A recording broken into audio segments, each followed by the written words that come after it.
अस्सलामुअलैकुम स्टूडेंट्स। आज हमने डिस्कस करना है चैप्टर नंबर 5 है डिटर्मिनेंट्स के रिलेटेड। तो स्टूडेंट्स, आपने डिटर्मिनेंट को एफएससी के अंदर भी डिस्कस किया हुआ है, मैट्रिसेस एंड डिटर्मिनेंट्स को। तो इनका जो बेस्ट यूज है ये होते हैं सिस्टम ऑफ लीनियर इक्वेशन को सॉल्व करने के लिए।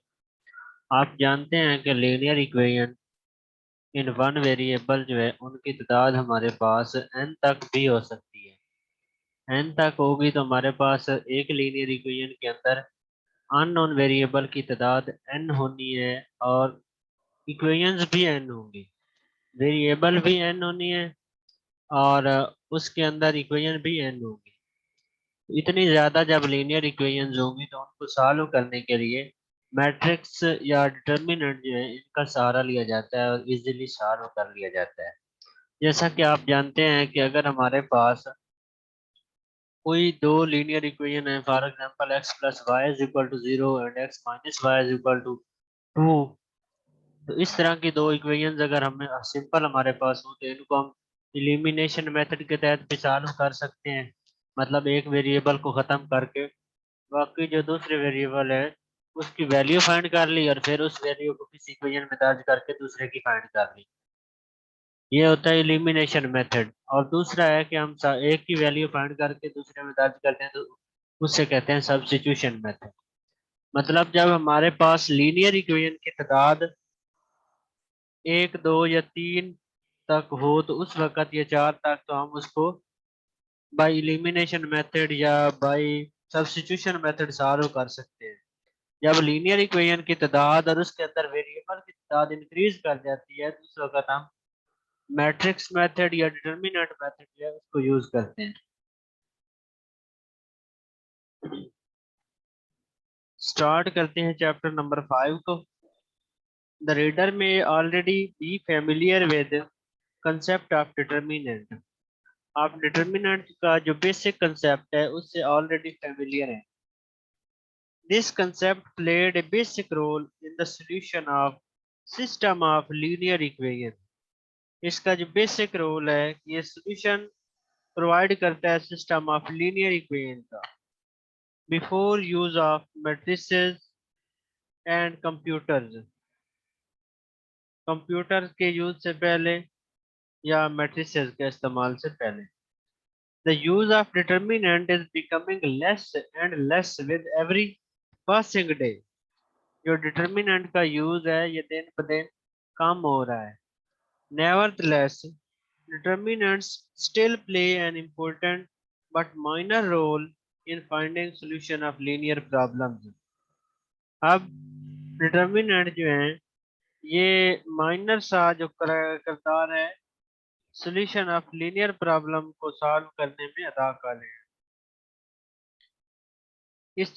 This chapter include concept of determinant of square matrix, minors and cofactors, properties of determinant, Laplace expansion of determinant, adjoint and inverse of matrix। इस chapter के अंदर आपने स्क्वायर मैट्रिक्स का जो डिटर्मिनेंट है उसको डिस्कस करना है, माइनर्स को, कोफैक्टर को, प्रॉपर्टीज डिटर्मिनेंट की, Laplace expansion determinant, adjoint and inverse of matrix. Basic है हमारे पास determinant of a square matrix. Square matrix जो है उसका हम डिटर्मिनेंट कैसे फाइंड करते हैं।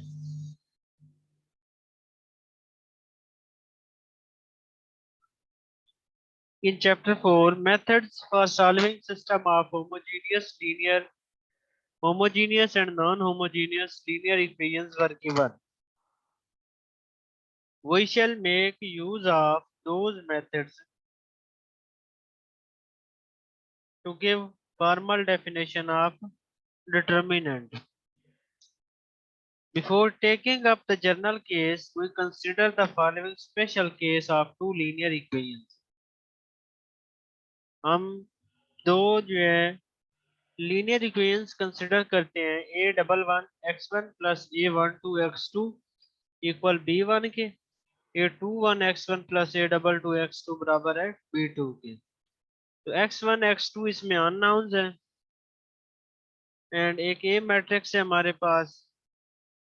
फिर हमने इसका ऑगमेंटेड मैट्रिक्स लिखा है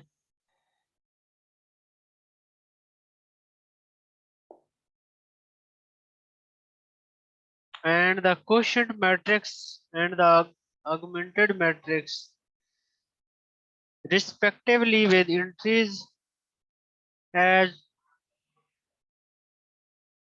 real numbers by the Gauss-Jordan procedure. The solution of these equations is Gauss-Jordan के मुताबिक इस इन दोनों इक्वेशंस का जो सॉल्यूशन है उसमें वेरिएबल की वैल्यूज हमने फाइंड कर ली हैं, प्रोवाइडेड दैट, और कंडीशन है कि जो फ्रैक्शन के नीचे डिफरेंस है दो नंबर्स का वो इक्वल नॉट इक्वल 0 होना चाहिए। The scalar A11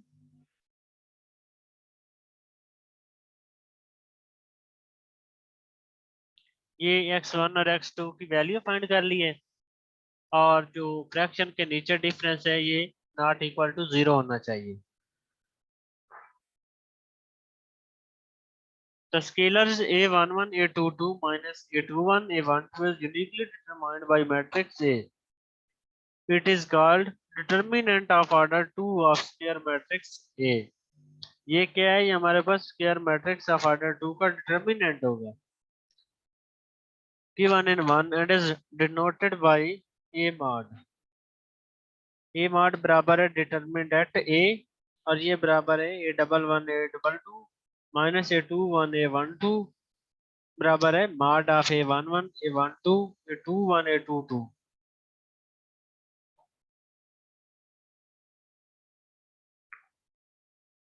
Note the two vertical bars instead of square brackets used for matrices.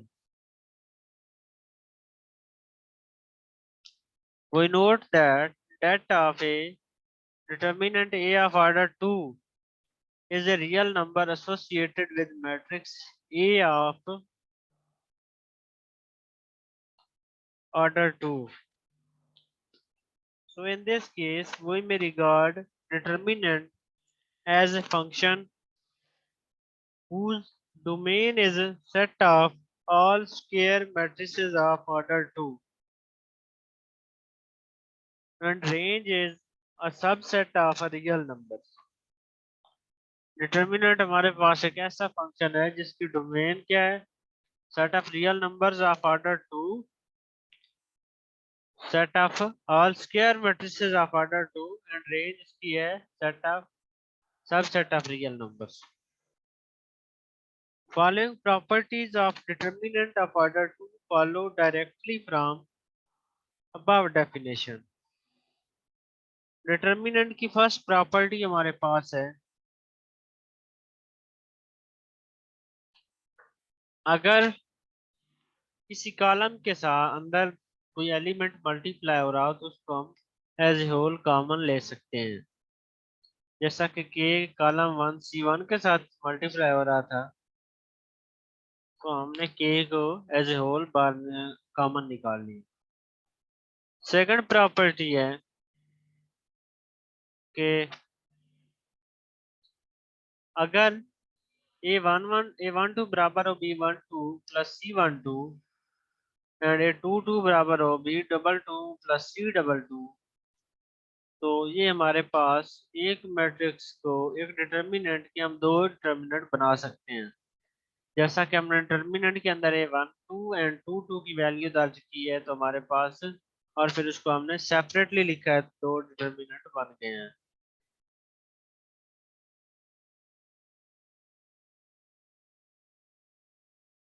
Next है हमारे पास third property, if the two columns of A are identical then determinant A is equal to 0। That is मतलब ये कि अगर दो column कोई भी आपस में एक जैसे हों तो जो डिटर्मिनेंट है वो 0 हो जाएगा। Determinant of unit matrix is one. Unit matrix जो है या आइडेंटिटी मैट्रिक्स, उसका डिटर्मिनेंट 1 होगा। It will be seen later that these properties are characteristics of determinants of square matrix of any order.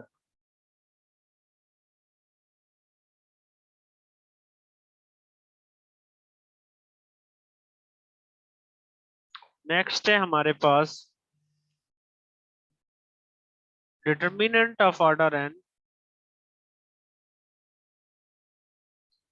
Firstly, we define the determinant of an n cross n matrix inductively. That is, from our knowledge of determinant of order 2, we define the determinant of order 3 and use this definition of a determinant of order 3 to describe the determinant of order 4 and so on. अब हम determinant of order 3 को solve करने वाले हैं और इस definition को apply करके हम ऑर्डर 4 का भी डिटर्मिनेंट जो है वो भी फाइंड कर सकते हैं एंड सो ऑन। लेट करें कि आपके पास कोई ऑर्डर 3 का मैट्रिक्स है, तो इसका डिटर्मिनेंट मालूम करने के लिए हम क्या करते हैं, इसको ओपन करते हैं या विद रिस्पेक्ट टू कॉलम या विद रिस्पेक्ट टू रो। तो इसको हम ओपन कर रहे हैं फर्स्ट रो के क्रॉसपोंडेंस। जब हमारे पास फर्स्ट कॉलम का या एंड फर्स्ट रो का जो पहला एलिमेंट है A11, उसके क्रॉसपोंडिंग हम फर्स्ट रो को भी छोड़ देंगे एंड फर्स्ट कॉलम को भी। और जो हमारे पास 2 ऑर्डर का मैट्रिक्स है उसका डिटर्मिनेंट फॉर्म में लिखेंगे A22, A23, A32, A33। Minus लगाने के बाद फर्स्ट रो का जब हम सेकंड एलिमेंट कंसिडर करेंगे, तो अब हमने क्या करना है, सेकंड फर्स्ट रो को भी छोड़ देनी है और सेकंड कॉलम भी छोड़ देना है। A11 A12 को फ्रंट पे रखना है और उसके बाद हमने first row and second column छोड़कर जो बाकी स्क्वायर मैट्रिक्स डिटर्मिनेंट ऑर्डर 2 बन रहा है उसको लिखना है। इसी तरह फिर फर्स्ट रो का थर्ड एलिमेंट जो है, पहली रो एंड थर्ड कॉलम, इनको लीव करना है 1 3 and square matrix of determinant of order 2 लिखना है, बाकी जो रिमेनिंग दो बच रहा है उसको। Note that the minus sign before the second term on the right hand side of 1। Equation number 1 की राइट साइड के ऊपर सेकंड टर्म के अंदर जो माइनस आई है, -A12, फॉर एग्जांपल हमारे पास एक ये मैट्रिक्स है, अगर हम इसका ए का डिटरमिनेंट फाइंड करते हैं तो इसको ओपन करेंगे फर्स्ट रो के क्रॉसपोंडिंग 4 फर्स्ट एलिमेंट है, तो पहली रो पहला कॉलम छोड़कर 2 5 2 3 आ जाएगा। फिर आगे माइनस लगाएंगे और 1 आ जाएगा second element. Then second row first row second column 3 5 1 3 आ जाएगा हमारे पास एंड +2 2 के क्रॉसपोंडिंग रो और कॉलम छोड़ेंगे, तो मतलब पहली रो और तीसरा कॉलम छोड़ेंगे तो 3 2 1 2 बन जाएगा। फिर हमने डिटरमिनेंट को ओपन कर लेना है, ओपन करेंगे तो हमारे पास इसकी वैल्यू -12 बनेगी। There is a simplex method to calculate the determinant of order 3. For example, in a 5.2, determinant अगर हमने उसका फाइंड करना था तो हम नेक्स्ट आप क्या किया, हमने जो स्क्वायर में हमारे पास डिटर्मिनेंट ऑफ ऑर्डर 2 था उसको हमने डिटर्मिनेंट की डेफिनेशन अप्लाई की है। अप्लाई करने के बाद नेक्स्ट स्टेप के अंदर हमने जो एलिमेंट जो कांस्टेंट वैल्यूज मल्टीप्लाई हो रही है A11 A12 A13, उनको अंदर फर्दर मल्टीप्लाई कर दिया है।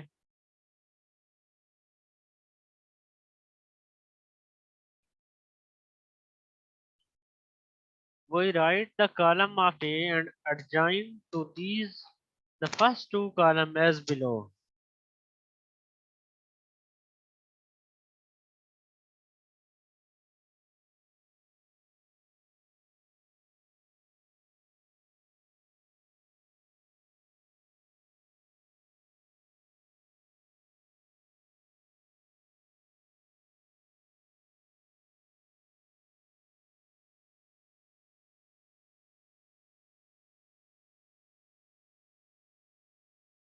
Next हमने calculate 6 products of numbers on the now calculate the 6 products of numbers on the directed line taking plus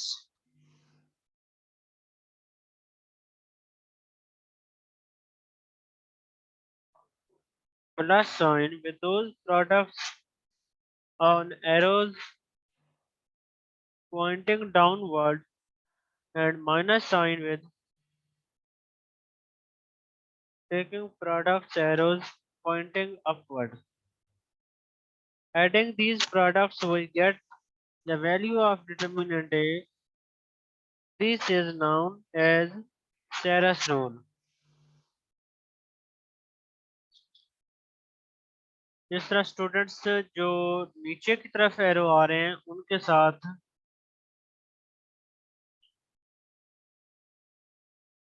plus का साइन लगना है और जो ऊपर की तरफ जा रहे हैं उनके साथ माइनस का साइन यूज करना है, तो इसे कहते हैं सैरस rule.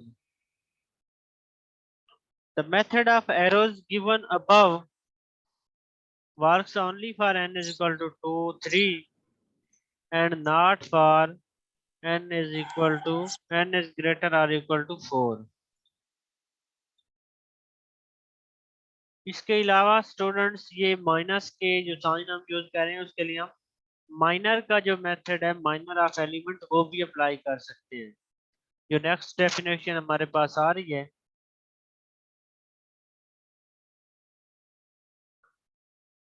let A be a square matrix of order n.